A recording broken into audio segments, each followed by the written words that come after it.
Hello, everyone. My name is Decalink, the trained unprofessional, and welcome back to Katawa Shoujo. On the last episode, we got to... Fuck! I'm realizing now I didn't take my acid pill. Well, that's lovely. This is gonna be a disaster. But fuck it, whatever, man. We got to class, we met a couple people, now we're going to lunch. Let's go to lunch. We're back at the Bizzity Bam! Time to go to lunch with the Fizzity Fam! Without knowing what else to do, I follow Misha, who was beckoning me into the hallway and down the stairs. There's just packages hanging out. We descend even below the lobby where I met Muto, down to the bottom floor. Why is there tape on my blanket? Well, I can't get it off, so... familiar problems. This is manufactured crowd noise. There are certain voices that are way too audible, talking in a very unnatural way. Just like everything in this school, the cafeteria seems too spacious and oddly modern in contrast to the classic exterior. Its big windows open to the courtyard toward the main gate. There's some music. It's the cafeteria! Her enthusiastic statement of the obvious makes people around us stare, but Misha doesn't seem to care, so we proceed to the line. There is a rather long list of menu options, which seems great until I realize that many of them are to accommodate students who need special diets. Now, nice. It almost feels like I'm back at the hospital, eating portions measured with scientific precision to meet the needs of the patients. Pick something at random and follow Shizune to the table sitting opposite of her. As I nibble indifferently at the food I'd rather not eat, Misha pokes me in the side to get my attention and points to Shizune. I don't understand signs, yet the point escapes me. Maybe looking at a person who talks to you is proper and polite? Do you want to know something? What? About anything. We're your guides, so you should ask us if there's something. I wonder. Ask about the library. I think I get everything I need to know. Ask about Shizune's deafness. I mean, is it good? Like, oh, hey, nice to meet you. Nice to meet you, too. Why are you deaf? I don't know. I feel like it's a little too early. But then again, like, it might show some interest. I don't know. Let's just ask about the library. Let's be nice. If we can keep asking questions later, we'll come back to that. Oh, yeah. Is there a library in the school? Lately I've gotten into reading a lot, so I'd like to check it out. Misha gives the kind of frown that makes it clear she doesn't consider reading a healthy hobby, but then picks up her smile again. There is! It's on the second floor. We can show it to you sometime. Thanks. I return to my food while the girls talk between themselves. Misha and Shizune sign back and forth very animatedly, throwing sideways glances at me, but Misha refrains from translating. Maybe they're talking about secret girl stuff or something. I quickly notice the conversation in sign is not enough to fill a silence. We arrive at the classroom early, but we're not the first. Well, that was a short fucking lunch. Maybe if I had asked about her deafness, something fucking interesting would have happened. But no, I'm scared of the choices now. I'm hedging. Not good. Oh, holy shit. Burn victim, maybe? That must be painful. Or at least at the time, I don't know. The dark-haired girl I noticed before slumped over in her desk at the last row. Oh! She jumps a little when Misha crashes into the room with an elegance of a rhino. She shrinks deeper into her seat, and I can feel her tension all the way from here, as if she were slowly turning into stone just from our presence. Not the best choice of words. Misha and Shizune either don't notice or don't mind it, as they walk directly past her to the seats to begin to converse. And she's gone. I'm left wondering about her, even when the classroom slowly fills with other students, and finally the teacher. Getting into the rhythm of school feels strange. It's as if my brain remembers how this is done, but my body doesn't. Toward the end of the class, I start yawning and counting the minutes left. I shouldn't be this tired on my first day of school. Maybe it's the long time spent in the hospital that made me like this. I'm even feeling physically weak and lifeless. It's in the water they're poisoning you to keep you sick so they stay in business. Before long, the final bell rings. School is finally over for the day. Beside me, Misha and Shizune are having a short conversation. After a bit of deliberation, Misha turns to me. Unfortunately, we can't stay and show you around today, Hee-chan. We've got to hurry already, since there's a lot of work for us to do. You'll find your way around here, I'm sure of it. Wait, the teacher says I have to go to the nurse. Where do I have to go? Is that so? We can at least show you that much.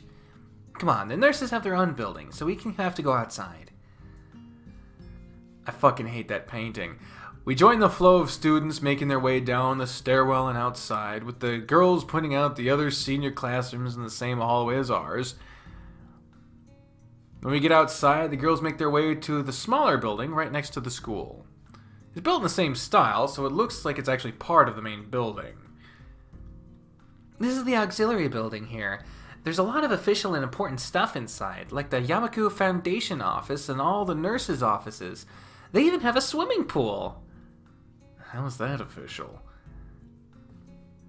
Don't be silly, Hee-chan. It's for physical therapy, of course. Anyway, all the nursing staff facilities are in there too. The head nurse's office is on the first floor. You'll be fine from here, right? We'll be going then. See you tomorrow. Yeah, thanks. Bye. A whole building for stuff that has nothing to do with the actual education. I guess it's necessary for a place like this. I walk in hoping that this is a straight up prison hallway. I walk in hoping that this really will be only a quick visit like the teacher said. On a white door on the left is a green cross with the text Head Nurse and a nameplate. A voice from the inside responds to my knock almost immediately, but I can't quite make it out. It sounded a bit like an invitation to open the door, so I invite myself further in. The room is not large, and it smells strange. A friendly-looking man turns around in an office chair to face me as I enter. His desk is neat and tidy, but the bin under the table is overflowing with used metal. Ew! Oh, that's a biohazard. Overflowing with used medical utensils, and there is at least a dozen coffee cup rings lingering on the desk. Hello there. What can I do for you today? He is young looking and sort of rugged, but his dimples on his cheeks wash the impression away when he smiles. Are you the nurse? He smiles like a person who has had this very same question hundreds of times. Why, yes, I am. It says so on the door, no? You can call me by my name or just the nurse like everyone else. Of course, I shake off my confusion, realizing I probably should grab his extended hand. His handshake is rather firm and friendly. Right, I'm a new student, and my homeroom teacher told me to come and meet you. My name is Hisao Nakai. I don't know how to say his name. His eyes light up with revelation, and he snaps his fingers. I hurt my thumb the other day. I can't snap right now. Oh, you're that Nakai. I was just reading your file this morning. Some kind of chronic arrhythmia and related congenital heart muscle deficiency, right? He gestures for me to sit down in a vacant armchair in front of his desk. Yes. Good. Well, you've probably been briefed about the school enough, so I'll just go over this quickly. We have all kinds of facilities available, mostly physical therapy and such. There's always someone from my staff around, even at night, so never hesitate to call us if there's a problem. The famous 24-hour nursing staff. Oh, this is like a hospital. Well, not exactly. For instance, we don't do brain surgery here. His joke feels so out of place that I'm left thinking why he even said it. Yeah, just that it's really weird to have so many medical people at a school. You'll get used to it. I'm not so sure of that myself, but I don't let the nurse know it. Now, let me find your file again. While he searches for something from his computer and shuffles stacks of papers around, I let my gaze wander around the room. It's the epitome of generic, I'd like to say. Beige walls and ceiling, dark gray laminate flooring, and all the equipment you'd expect from a school nurse's office. Even the ridiculous educational posters are hanging on all four walls, reminding me to eat properly 3 times a day from all the food groups. Smiling, the nurse draws a thick file from a stack of similarly thick files and opens it. So, you already have medication for arrhythmia. Just remember to take your pills every morning and evening, or it won't be much help. Apart from that, do you do any sports? Rash stuff like, I don't know, boxing? He grins at his own joke, but I don't. Well, I played soccer occasionally with some classmates. Ah, well, alright. Well, I'm afraid I'm gonna have to recommend you refrain from doing that. At least for the time being. Oh. My lack of reaction makes him raise an eyebrow, but really, I'm not too bothered by him forbidding me to kick a ball around. I guess I never did do it out of a burning passion for the sport. Just to have something to do. Any kind of concussion might be very dangerous to your heart, and risking another attack is not a good idea. Was the previous one caused by a sudden concussion to the chest area? There's no mention of the cause in your papers. Not exactly. I sidestep the question acceptably, and he glances at me over his papers with a more serious expression on his face. Still, you need to keep your body healthy, so some exercise would do you good. So you're not gonna... The cause is kind of a huge fucking important thing to know about a person's condition.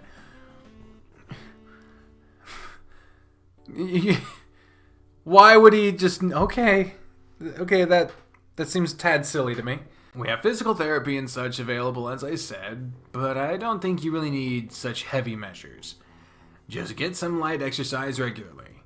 Brisk walks, or even light jogging, jumping rope, that sort of thing. Swimming, maybe. There's a pool here. So I was told. You were. Very good. At any rate, I'm sure you've been told this before. You just need to take care not to overexert yourself. He wags his finger to emphasize the point. No need, really. I've heard this 1,000 times already. Absolutely no unnecessary risks. Take care of yourself. Okay. He goes over my papers one more time and sets them on the desk, obviously content. Good. Well, that's it then. Come meet me if you ever need anything. I'm ushered out before I even realize it. A quick visit indeed. I end up standing in front of the main building and then the auxiliary building, although to my eyes they still look one and the same. It's the first real look I get at the other students, so I watch people coming out of the school, going towards the gate or the dorms. Everyone seems to know where they're going. And I still keep thinking that most of them don't look too special for being students at a special school. Then again, neither do I. Does that make me one of them? One of them? One of them? One of us? I should go somewhere too, to prevent me from getting lost. It's around dinner time, but I feel tired instead of hungry. The weariness in me only grows as I trudge toward the dorms, set a little way apart from the main building complex. Oh wow. There's a garden of sorts between the school and the dorms. Shrubbery! Flowers, and that overbearing smell of fresh-cut grass that fills the atmosphere. It dawns on my tired mind that the smell feels novel. What? Because I haven't been outside at all for so long. The dorm building is big and made of red brick. Like the others, it feels way too pompous for what it is, so I push forward, going inside. Ah, a dorm. So familiarly lifeless. Got an email from Indeed reminding me of the message I got saying that I got turned down for a job I really wanted. Thanks for the reminder, buddy. Takes more time than necessary to fish out the key I was given from my pocket. Room 119. That's supposed to 911.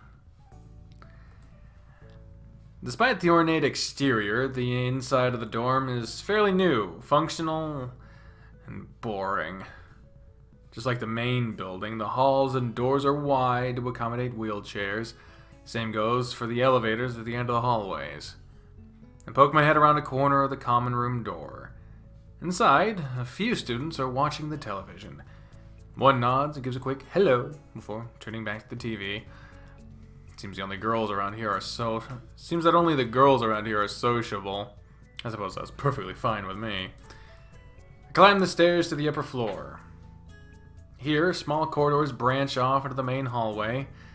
Each of these minor halls seems to have a toilet and a shower, as well as 4 rooms. About halfway down the hall, I spot room 119.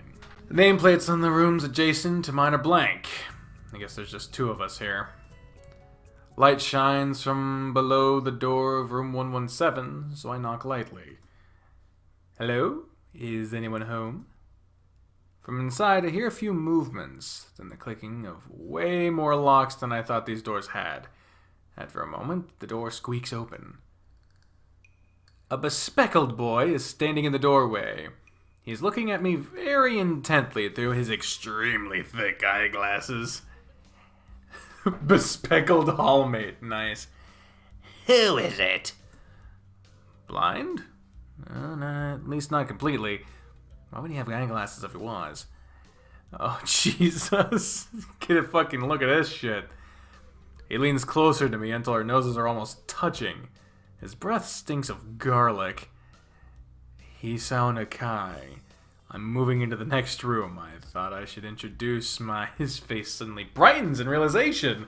Then he stands back upright, thrusting his hand out in a smiling greeting, almost straight to my diaphragm. Oh, sup, dude? The name's Kenji. What the fuck? Some shit just moved in my room and I don't know what that was. Hi. Take Kenji's sweaty hand and shake it, a little rattled by the sudden change of attitude and vehement welcome. There were some suspicious-looking people going in and out of your room earlier. It was probably my parents. Your parents? You sure? Because there could have been some other people too. You can't judge a book by its cover. His out-of-place proverb is left hanging between us awkwardly as I try to think of some way to respond. I'd say the chances are high enough.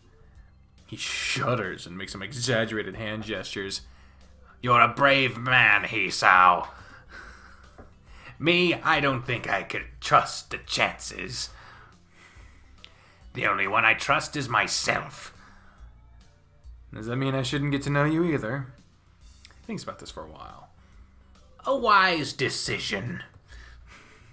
Damn, you're smarter than you look. Probably. What do you look like? I hope not smart. What? He squints his eyes and leans closer again, but I lean backwards to dodge it. Never mind, it doesn't matter. That he turns, fumbles around for the search of the door handle and then shuts the door behind him. Okay. I slide the key into the lock of the door marked 119. Bleak, beige walls, white linen, a desk made of some type of light wood, ugly curtains. It's no one's room. Personal, like my hospital room was. My bags are sitting at the foot of my bed, looking a lot emptier than they did this morning. Closet sitting open, stocked with my clothes. Also, it seems there are a number of school uniforms hanging there as well. A note is pinned to the sleeve of one of the shirts. Hi, Hichan. We've unpacked your things and made your bed. They say that if these don't fit, then you should go to the office tomorrow. If you have any problems, you can always call us. Love, Mom and Dad. How delightfully abandonment. Like. At least I don't have to worry about unpacking. Kinda hoped I would have. Then it'd be something to do. It's still too early. I put the note down on the desktop and lie down on the bed, feeling drained. Lying there makes me want to read something, but I have nothing with me. I wonder if the hospital conditioned me for wanting to read whenever I have nothing to do. The restless urge just keeps gnawing until I have to stand up. Maybe it's stress or something. I was pretty nervous about it before coming, and for the entire day today too. Still am, I think. Damn, I have to distract myself somehow, so I won't be this unnatural all the time. Tomorrow I'll go borrow some books from the library. Yeah, I'll do that. But for now, the bottles of medications neatly arranged on my night table catch my eye. I pick one up and shake it to hear the contents rattle inside, then read the glued-on pharmacy label. Hisao Nakai, 2 tablets daily to stay alive? Wow. Maybe I've been just going to better pharmacies, but Jesus, man, that's a little on the fucking nose, don't you think? Oh. It doesn't really say that, but it could just as well. It's kind of twisted having your life depend on chemicals like this. I resent it a little, but what choice do I have? Your brain makes chemicals. Your whole body produces chemicals. The only thing that you're taking with these pills are supplements to the chemicals your body is not naturally making and or replacements for ones that would help but are not typically made. Chemicals aren't a bad thing. Water's a chemical. Whatever. With a sigh, I begin my new daily ritual of taking the right number of pills from each bottle, being careful to check the correct dosages. I lie down again, feeling hollow and uncertain. And after that, I keep staring at the blank, unfamiliar ceiling for a long time. Damn. Doesn't start looking any more familiar. Not even after darkness falls and long shadows draw across my room like fingers. The sheets feel slightly more comfortable, warm and nest-like against the chill that passes for room temperature here. Soon the lighter shade of darkness, that is the ceiling, looks like every other ceiling does at night, and it becomes the only thing I recognize anymore. The night beckons me to sleep, and I feel the coldness of unfamiliarity and fear creeping up my spine once again. I keep drifting further away from the world I knew.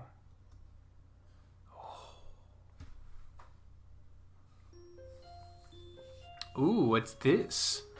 Katawa Shoujo transition. I'm thinking we're moving on to the next day. Wee-ha. Well, the game is... This episode? Nah. This episode's done, son.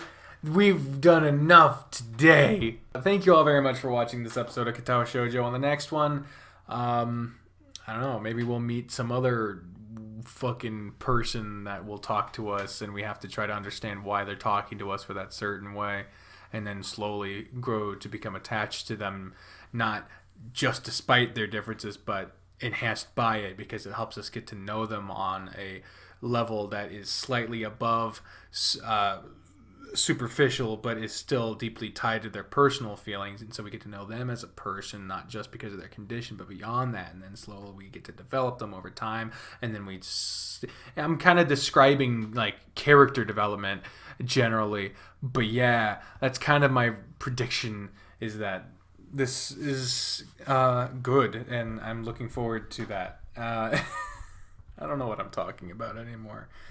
I'm not doing good. Thank you all very much for watching. I have been the Trained Unprofessional, Decker Link. You are not. Be happy for that, man, because holy shit. And I will see you next time. Bye-bye, buckaroos. Yeah.